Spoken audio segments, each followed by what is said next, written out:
This is the third interview of our series on Indian social design. This series is a collaboration with Suchitra Balasubrahmanyan. I have interviewed her in episode 623. If you're curious about her and her work, listen to that episode after this one.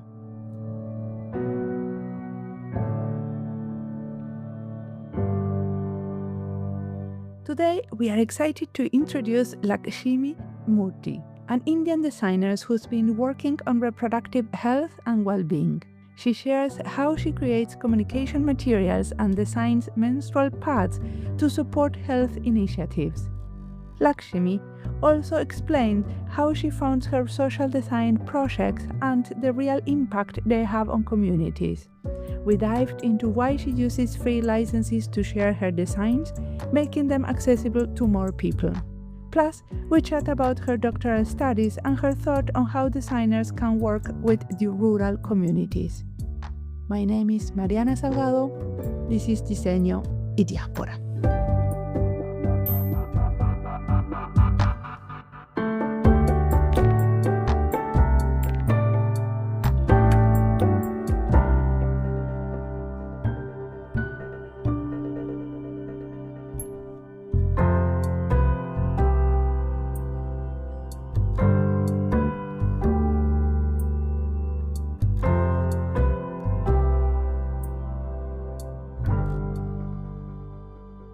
I'm Lakshmi Murthy. I live in a town called Udaipur, which is in the western part of India. While I'm originally from the south, I grew up in the western part of India and also studied. A lot of my studies was, in Western India. And of course, I studied design. I got into design for development just by chance because I happened to live in a small town and I was looking for opportunities to apply my design learning. And Udaipur as a town back in the mid-80s had a lot of NGOs here. So they seemed to be, they gave you platforms to explore, work, look at things. So there was a lot of flexibility. And at the time that I moved to Udaipur, literacy levels for women in Rajasthan is the state, of course, and the literacy levels in Rajasthan for women at that time was as low as 16%. So when I started my design journey, I was working, so my audience was non-literate adolescents, non-literate young women. That was the audience that I was designing for. And what would typically happen is that if I developed communication material for using in the field, a lot of times the trainers who were using some of my posters or some of my training material or some of my images, they would come back and tell me that what you're drawing hasn't been understood by the intended audience. So I stepped back and tried to understand what is it that I'm drawing so badly. My target audience, if you will, are not able to recognize my image. So that set off on a search, and then I was completely surprised and taken back when I started working with the community and asked them to draw images for me. For example, how I would draw a banyan tree and how the community would draw a banyan tree would be very different. So in this whole process, I began to collect a picture dictionary, if you will, and I would use those images to develop my pictures. So over time, I became a bit smart, quickly making images which did not give any room for misinterpretation. So the images would be, say, about diarrhea, or it would be, like, for example, it would be how you need to get pregnancy checks every 3 months, or it would be why should you have a safe abortion. So my abortion pictures, for example, the images I would make would be very different from the images, say an artist, an urban artist would make. And then I realized that it's our training And because we are trained to draw in a certain way with perspectives and, eye level views and all the things that we use, that the rules of drawing were, not working for me. So you were trained as industrial designer, right? Yes. So, and you develop in a way your own way of studying and researching these visuals together with the community, Right. because in your training you were not doing this type of work at the moment, right? Right. That's right. So as I moved on in my work, I started working more closely with reproductive health. So when that phase happened, it was also looking at a number of aspects to reproductive health. It could have been sexually transmitted diseases, or it could be menstruation, or it could be contraception. It was all these very different subjects or different aspects to reproductive health. So for each of these, I would then look at what kind of images are required. How do we need to communicate that? How should our training material look like? We would typically call them TLM, which is training and learning material. So how would you design that? So in many ways, it was like a collaboration with the community. So we would make the images, it would be taken back to the field, it would be field tested, and then we would bring it back. And then finally it would get printed.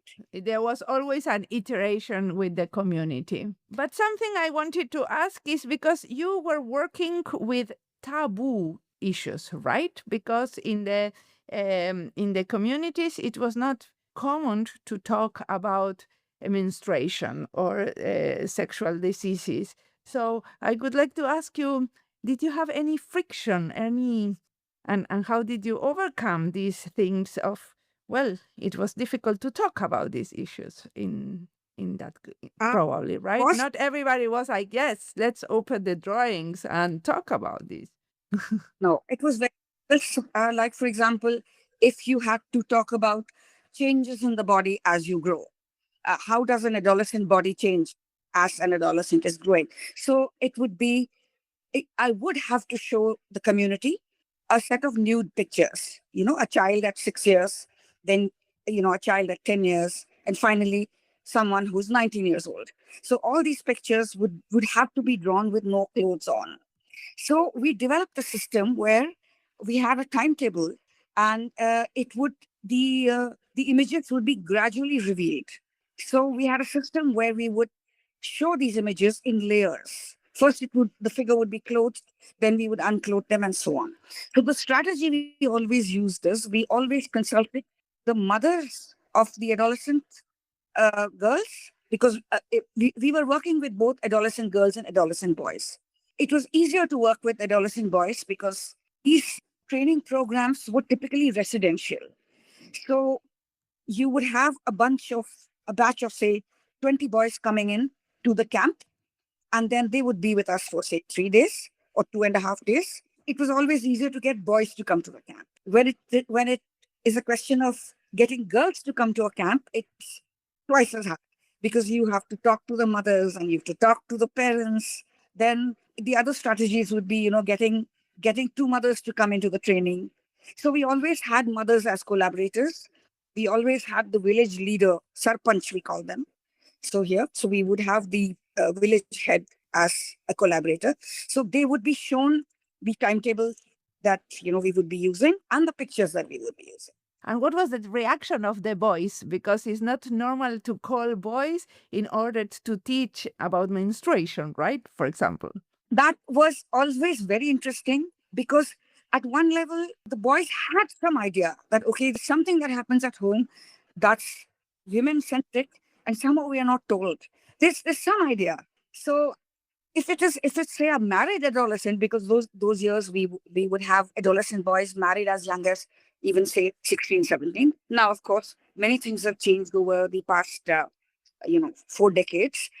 So the reaction would be shock at first, and from shock it would turn to a deeper understanding, a deeper dive into the scientific nature of the phenomena. And then the session would conclude with, what can you do to help the menstruators in your house? What is it that you can do? Because we were working with a lot of superstitions. For example, we have superstitions like you're impure when you are menstruating, so don't touch the water pot. Or if you hang your menstrual cloth openly on a clothesline, and if a young man or any man for that matter or boy sees it, they will become sick, they'll go blind, or their life will shorten. So we had, multiple levels of superstition around menstruation. So we were looking at so many aspects to it and analytically help them to analytically think through why is menstruation normal? Why does a society think it's impure? So help them to think through these and then give them, of course, some scientific, uh, evidence. Something I wanted to, you mentioned that you were working with the community leaders, but I guess you were also working with these ASHAs, no? With the health workers. Because, I have been in India working on maternity health, and the ASHAs, they were super important. And I read that you have trained 78,000 workers to make menstrual pads.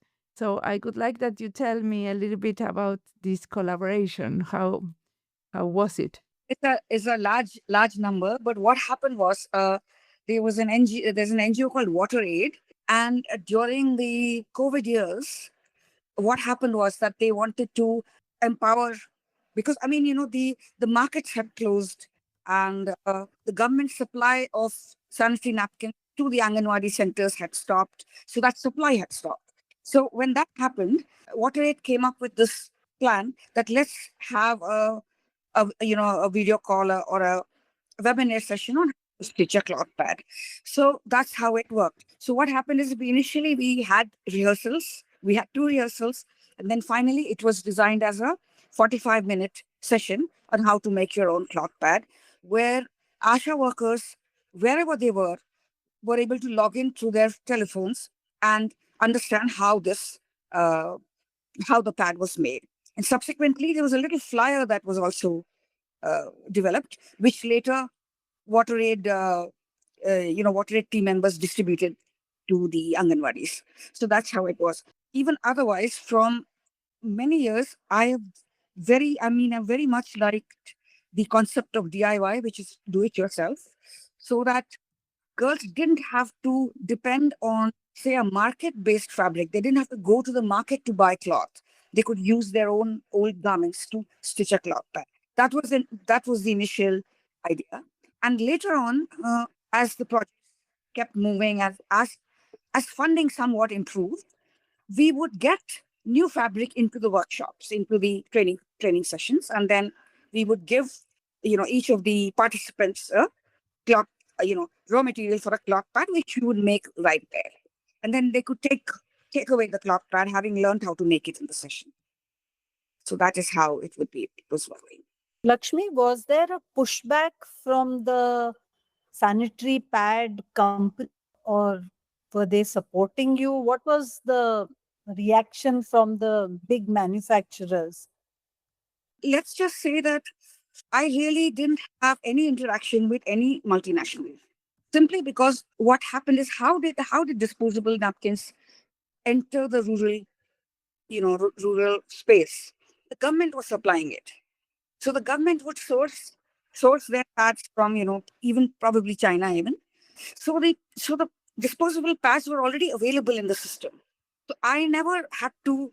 So the pushback, if you ask me about what was the pushback was that even today now there are scores and scores of young adolescent menstruators who have free pads, who have free disposable pads. So they had never used cloth like their older sisters or like their mothers.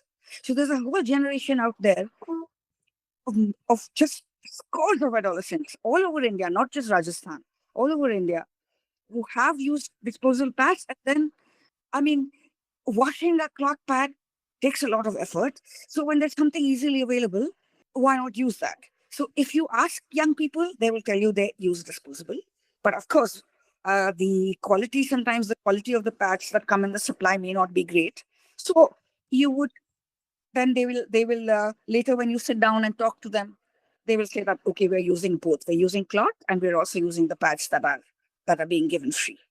So it's like a combination. So if you ask me about pushback, this has been our fact that promoting cloth pads is 2 steps forward, 2 steps backwards. It just keeps going like that. And there's always room for cloth pads because there are environmentalists. They are people who are green, who have rejected disposables and have switched to cloth pads. So initially, when we started make production of cloth pads, this was in 2010, 2011, 2012, when we started those years. There was a lot of doubt. Why are we doing this? We know there's so much of disposable available, etc. But of course, one went on because one believed in the thing that, in the concept that one was doing. But now, if you look at, if you Google Amazon, you will see 25 to 30, companies making cloth pads, or, if you just Google cloth pads in India. So there is a huge market for cloth. And it just keeps, the users keep shifting. Sometimes it will be urban. Because initially when I developed the cloth pad, I never intended it for an urban audience. It was just for the communities I was working with. So, but the cloth pads that you may get now in the market, the fabrics will be different. The fabrics will have a polyester mix. The fabrics will have, the fabric will wicks away the moisture. So the pads that we make are absolutely cotton, cotton cloth pads. And of course, it may not be as efficient as as material that wicks away moisture, because cotton has a limitation. Cotton cloth has a limitation. One question, because there is a certain imaginary about the cloth pad and about the disposable one. So how is it in the area where you are working? Is it so that people believe that it's more clean to have a disposable pad? And have you been working about this imaginary that, because we want to encourage people to have this a way that is more environmental friendly and to use the cloth pads. So I wonder if you have been working about this. So the environment issues are one thing that we share with the community, that when you are using a disposable pad, it's typically 80 to 90% material that won't biodegrade. We work with what we call informed choice. So in our program, we will we have one session which we call menstrual products. So in that session, we would show all the products that are available today. It starts from plain cloths, and there would be a cup in our menstrual kit. There's a cup, there's a tampon, there's a sponge, there is a period panty, there is a disposable pad. Everything is shown. And the pros and cons of each of these things are then discussed. And then we leave it to the user. And of course, because we are very fond of cloth pads, you just push that a little more. And just hope that, we can only hope, because at the end of the day, you only have to believe what the user tells you. So young people have a lot of peer pressure, and they will not readily admit that they're using cloth, because cloth is seen as old-fashioned, and market is perceived to be, the market is anything purchased is better, homemade is not so great. Those perceptions are there. And they will remain, I think. They will remain. So we work with all the, we have to, it's always back and forth. So Something I wanted to ask you is about who was funding the first step on your design studio, because this is it was very pioneer that a design studio is funded by international NGOs and this type, of the international cooperation. So I wanted to ask a little bit about that. I just got a tip from the MacArthur Foundation. So that fellowship was called Fund for Leadership Development. So I got that in the year 2000. And I was able to, the funds were spread over a period of 2.5 years. And so I was able to develop a lot of my ideas without the stress of, paying monthly bills, if you will. And because it was I had a design studio, and I needed the NGO space to experiment and to, even try out some of these ideas that I had. So in the 2.5 year period, I worked with 8 NGOs here in this area. So by 8 NGOs, I mean I would collaborate with the NGO. And I would request them to, can I please work with 25 adolescents from your group, and then they would say yes, because the funding for the workshop, I have the funds for that, because you would get the young people in a bus to come to the center, and they're staying with you for 3 days. Then there's food and there's all those things, and then you send them back in the bus, all that. So I had money for all that. And then at the end of the 2.5 year period, of course, interest is generated about what you're doing, because the fellowship also helps you to showcase your work at different places. And so then some of these ideas went into consultancies. So it would be Himachal government, or it would be Uttarakhand government. These are different states in India. And so, like, for example, in the state of Uttarakhand, I was involved in training more than 650 ASHA workers. This was in the year 2005, 2006. So they called it the pilot ASHA training. So all the ideas that I got implemented, and some of the training materials that I had made were duplicated, copied, distributed to all the ASHA workers. And we also did what we called hand-holding. So once the training was done, we would go back to the villages, and then we would hand-hold the ASHA for 2 trainings. And then they repeated, they did that cascading training on them.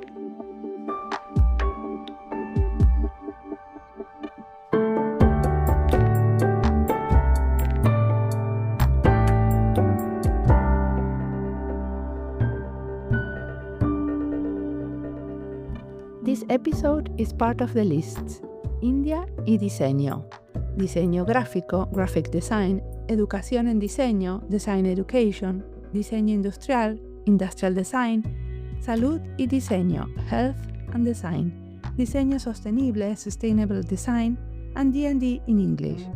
The list's names might be in Spanish, but the content can be in Portuguese or English too. All the episodes of this podcast in English can be found in the list D&D in English. If you're looking for something and you cannot find it, you can always contact me and ask. If you follow this podcast, you know we deep into health topic with a lot of care. We've released over 60 episodes about health and even put together 2 books of interviews. We believe design plays an important role in improving health, and it could play an even more important one. There is amazing design work out there that doesn't get enough attention. So this podcast is my mission to give a spotlight on those unheard voices in social design and share their contributions. Let's now continue listening to Lakshmi, that she has a lot more to tell us.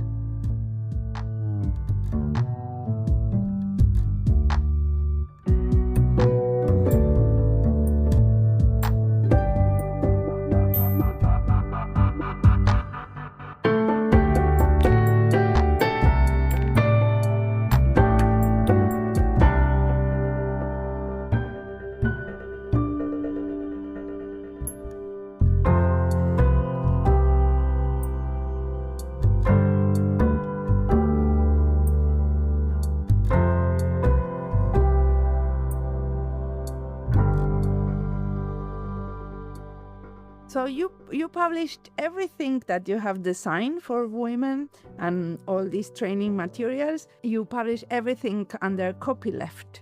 Why? Yes. Okay. So there's an interesting story behind that. Again, back in 2002, this was when when all my work I was sharing my work with my classmates. And I have a classmate who had patented a few things that he had developed. He's also an industrial designer. He had patented a few things. And then he said, hey, why patent some of these things? So I got excited about that. I said, okay, let's just see what's happening to this patent thing. And so he got me in touch with a lawyer in Bengal, in Calcutta. And I started conversing on email with this person. And so they sent me the first set of criteria for patenting, which was who else has made this product, what is the dimension, how is this product better than the products in the market. So when I saw that set of questions and I started answering that seriously, and then at the end of that little thing, I just said that, no, I can't do this because it's such a simple product. Pad is such a simple thing. Why on earth does it need a patent? And then in the meanwhile, I'd read a little bit about something that Victor Papanek had said, the designer. He said that if you design something that is benefiting a community, why do you have to wait for it to be patented? So that was going on. And then the other story was simultaneously my late husband was very fond of, this open source software that was just happening around that time, that Microsoft was, busily selling their things for I don't know how much, their software. And then this thing came in. And so it all kind of came together. And I said, okay, everybody copies whatever they want. So it started like that. Then I just left it like that. And I'm so happy that happened because the outreach was a lot. Because these are simple things that it's not a washing machine or it's not this high-tech stuff. It's simple stuff and just go out there. But did you have any bad experience about having things done by copyleft? Did you have any situation in which you say, okay, what is what they have done? This is not something that I really would like to happen with my work. Yeah, it's happened more than once. At a conference, someone just presents something that they have made. And then fortunately, in the menstrual space, there are people who've known me and they'll say, oh no, this has come from, say, the Her Studio. So this would get mentioned, but yes, groups have copied it. And sometimes the whole concept of copyleft is you just, you do what you want with that product, but you have to continue to keep that product in the copyleft space if you modify it. So people do honor that. And the negative side is that, yes, sometimes they don't know who the original designer is, but that's all right. It's just, it doesn't bother me so much. It's okay. So I remember, since we studied together, that you trained as a ceramic designer, right? And somehow the events of your life took you in another direction, which I'm sure was very satisfying. And, you have a sense of contribution to transforming so many lives and changing a way of thinking and so on. So I'm sure you found the work very rewarding. But do you sort of miss that training, that working on the wheel and making those kinds of products and something like, is there that thought? There was regret. There was regret for quite some years. I have to be honest. There was regret for about 10 years because it's a combination of factors because Udaipur city was not very well connected. For example, our trains at those years would take almost 20 hours to reach Delhi. So I was sort of isolated. I was like an isolated sort of designer. And of course, we didn't have internet and we didn't have telephones were very expensive. So we only shared things by snail mail. So there were a lot of regrets because, you also compare yourself with your peer group. And then the peer group is maybe buying a car and then, you don't have a car and, you're still trying to go on your little scooter. So those anxieties, this fear of, the youngsters call it FOMO now, the fear of missing out. I had a lot of that. But after 10 years, I sort of settled down a little bit. And then it just stopped mattering. And then so I forgot all about ceramics, which was my original training. And then I only went back to it very, very recently, about 2.5 years ago. So I found a young teacher close to my house and I learned from her. And it was literally learning from zero because I'd forgotten everything. But it came back. The skill never leaves you. So it just like swimming, it just came back. I wanted to ask you something. You have a PhD, you have a doctoral degree in design. Did you do a doctoral degree in connection with this women health and menstruation and this practical work that you have done as designer? Yeah, it was it was like a practice-based PhD, and so the whole research was around the clock pad. So we had types and types of experiments on the clock pad, and of course we have the customary user trials. So, for example, for the clock pad, we had a user trial that ran for 8 months. So, in the 8 months period, there was women, they were menstruators who tried a disposable pad and who tried a cloth pad, and they compared two. We called it the crossover trial. So they compared both pads and gave their opinions, which was then analyzed in a qualitative kind of way. So not so much quantitative, but a qualitative kind of way. And yeah, so then the typical experiments followed. Burying the pad, burning the pad.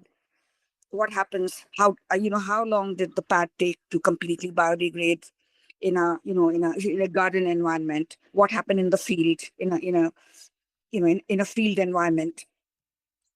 What would happen if you bury a brand new pad? What would happen if you bury a pad that has been used for 6 to 8 months? So we had all these experiments around this pad.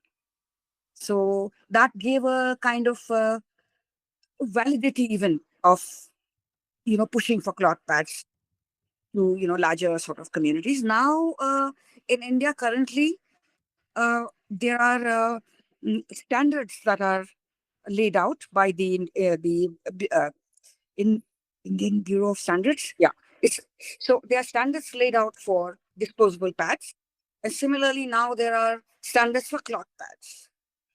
So we in that space, in the whole scenario of licensing and lab testing and so on, we lobbied the cloth pad community, lobbied for one small thing. We said that if there is a small women's group consisting of say less than 20 or less than 20 women making cloth pads and distributing in their community, in their own community, or even selling it within their village, then no license will be required. So we lobbied for that. But otherwise now, if you are manufacturing cloth pads in a big way, you will need some licenses. And also we lobbied for another rider, which was that if the buyer isn't really worried about the license, then it's fine. So it's an agreement between the buyer and the seller. So we lobbied to make spaces for smaller groups that stitch cloth pads. So that is how it works. Perfect. Suchitra. So, I mean, you're doing policy design, advocacy, beyond just designing the product and promoting it amongst the community. There's a whole range of activities, including sustainability tests and all that. Because I often think that 200 years from now, if there's an excavation in one of our cities, I think diapers and sanitary pads will come out, and future societies will wonder what was this civilization which was burying these kinds of objects. Absolutely, absolutely. So in that sense, the menstrual cups are doing well in India because there are many manufacturers now of menstrual cups, and the first time it came into India was in 2005, 2006. She Cup first came into India, and then a lot of other companies. And it's very interesting that product was developed in 1930. Oh. It is such an old product. And somehow, Western nations had them before, and it took time for it to, reach India. So must be also because it's plastic or some material which is not so. It's silicon, and silicon doesn't biodegrade, of course.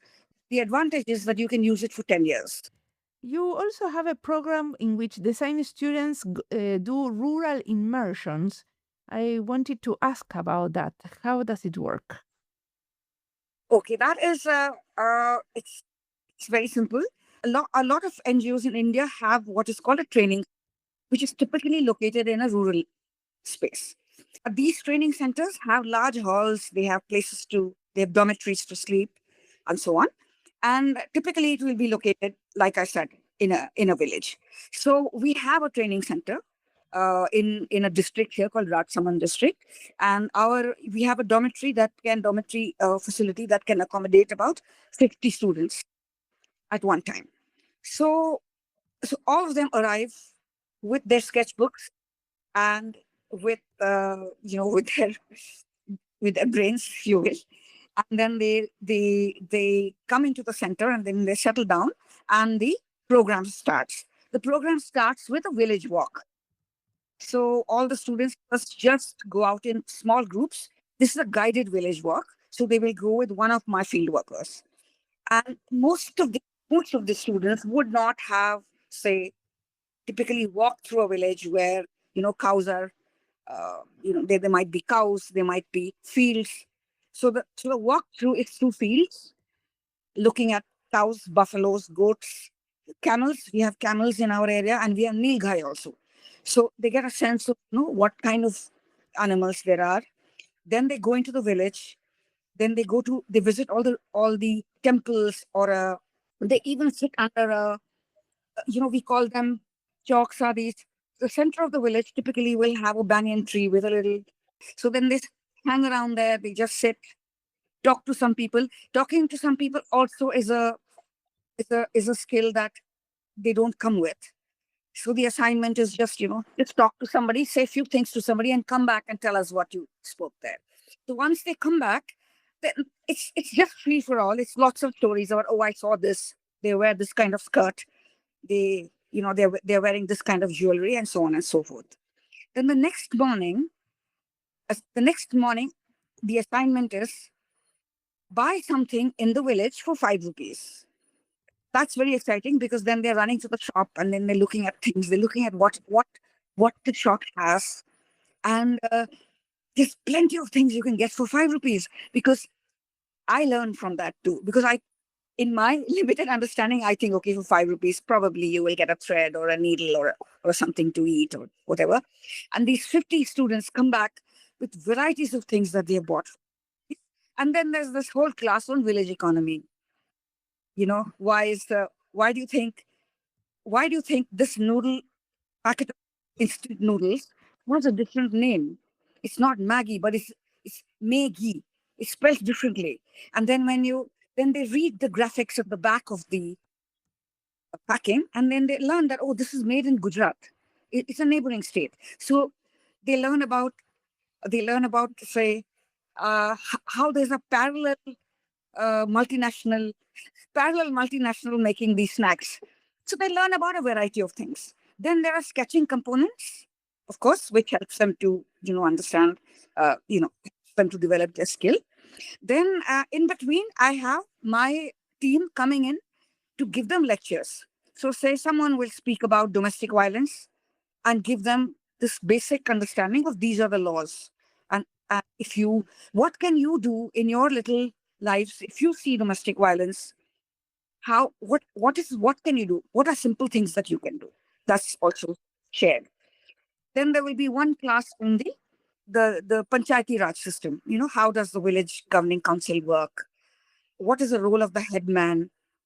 What are the kind of finances that come into the village? And so on.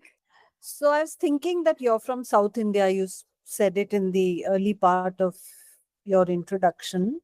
And then you go off to Western India. It's a bit like asking a French person to go and work in Hungary or, something like that. So there's cultural difference, there's language difference, there's a whole, everything is different in so many ways. The dress, the everything.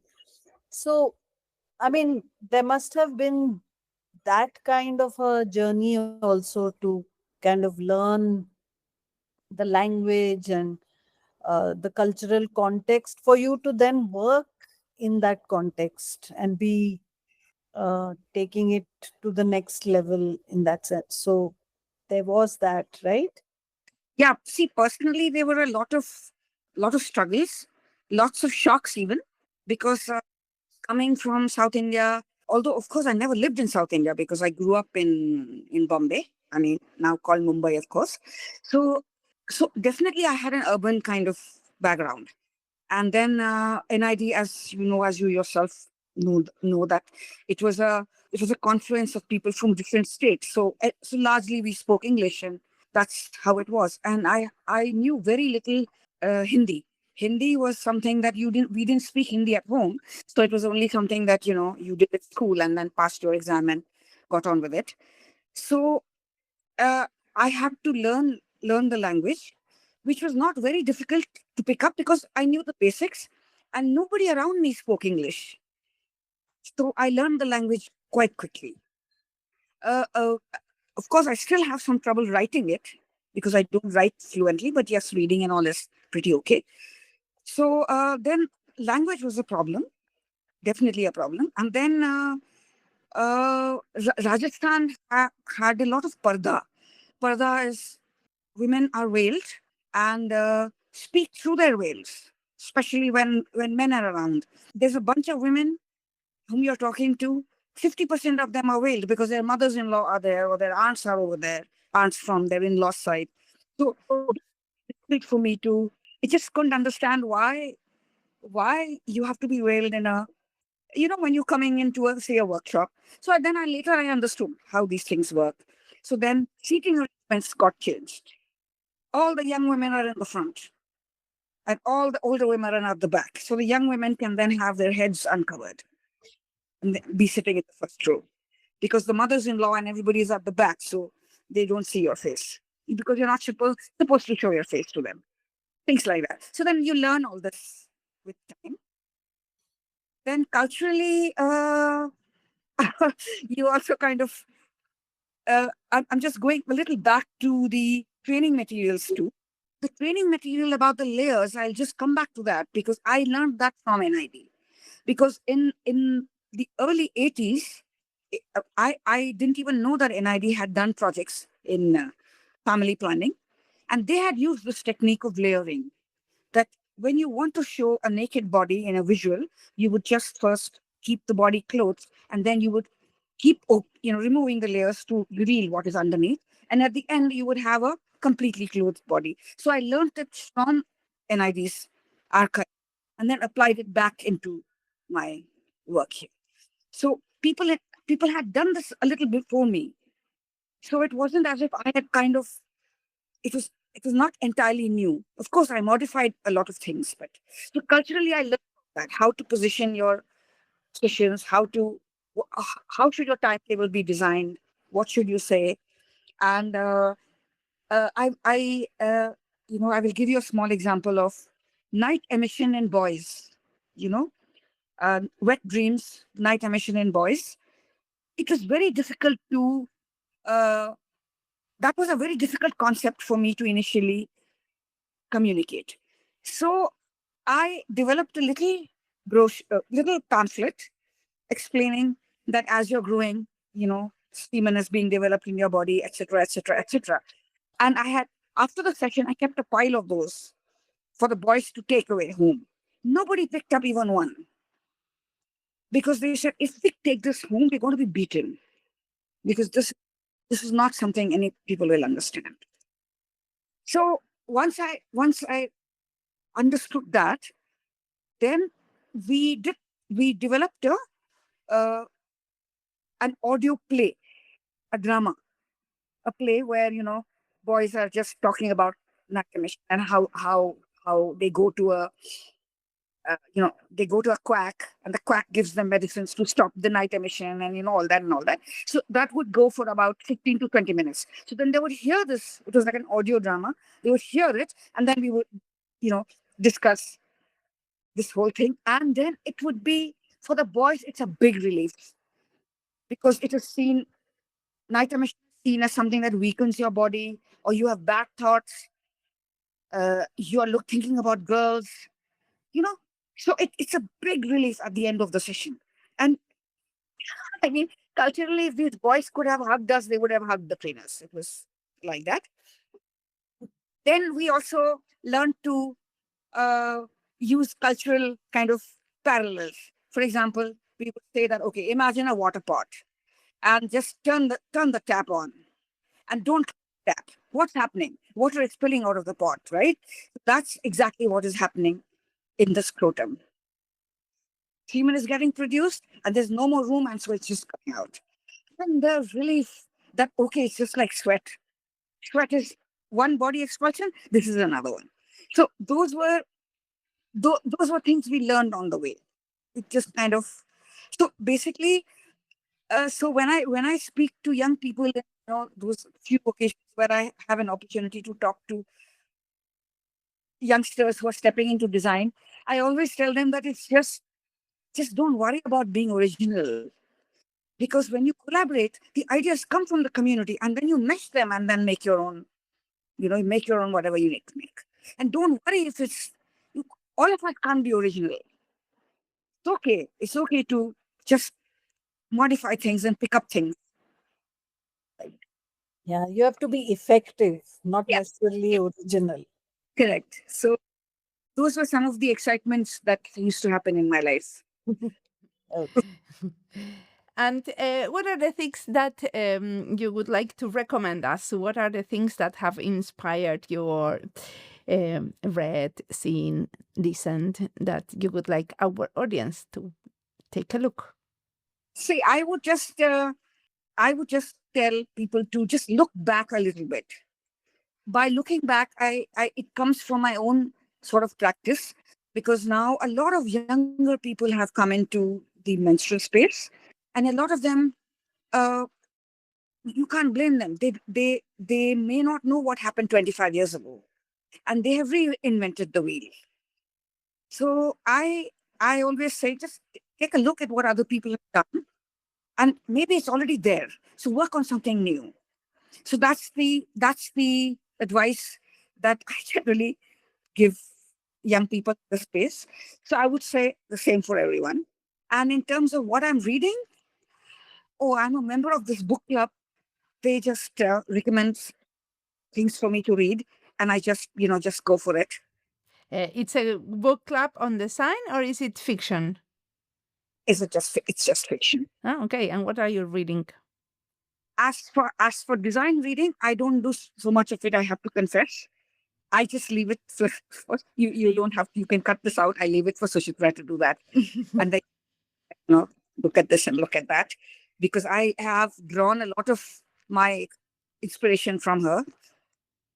Because From who? Sorry. from Suchitra, because she's from Suchitra. Okay, so you recommend to read Suchitra. That's perfect. absolutely.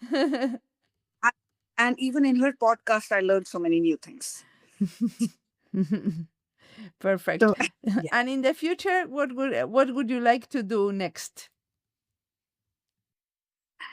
what I'm currently working on is it's a graphic novel on the of menstrual products in India from 1970 to current. It's like a history of what NGOs have done, and it only focuses on menstrual products. So I have had about 4 or 5 designers. Sorry, the lights just went out and I don't have lights here. So I have 4 or 5 designers who have design interns who have worked on this graphic novel. So it's kind of almost 75% there. And then I hope to get it out very soon. And this kind of tells young, it's like a journey of what's been happening in this space in menstrual products since the 70s, because that is what I can remember because that's when we got our periods. So in the early 70s. So yeah, that's what I'm working on. And what do I want to do next? I just wish that more people would come into the social design space. So I just don't know how to do that. I've been wanting to do that forever. And one of the things that Suchitra said in her podcast made complete sense, because a lot of designers work from urban spaces for the rural. So how do we get young people to be comfortable in a non-metro, in a smaller city? This is something I really want to work on, but I just don't know how to start. Yes, perfect. Thank you a lot, Lakshmi.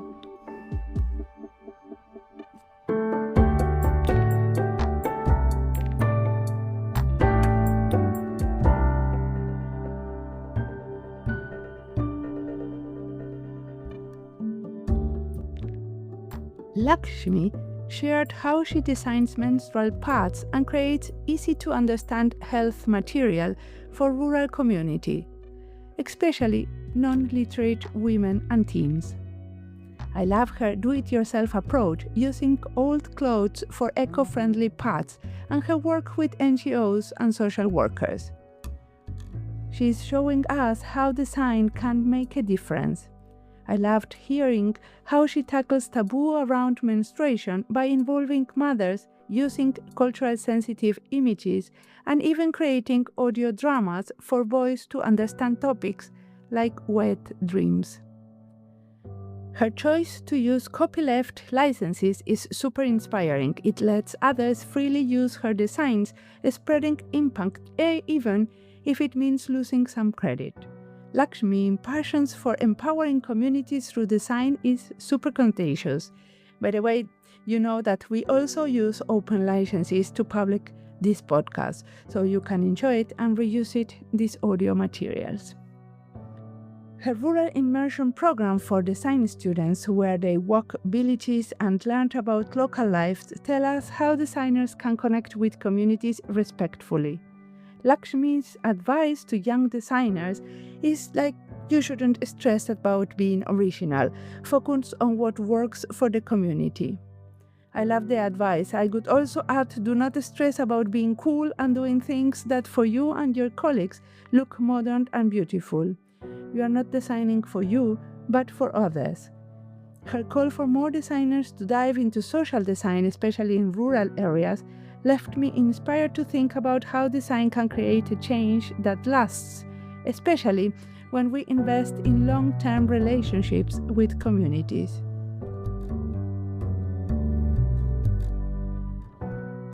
As always, the music of this podcast is by Antonio Zimmerman. Sound design is by Andy Fecci. This podcast is published with Creative Commons license with attributions. This was Diseño y Diáspora. You can follow us on social media channels in YouTube, Instagram, LinkedIn, and Blue Sky, or visit our website. Remember to recommend us and recommend our books. Thanks for tuning in, and we'll see you in the next episode.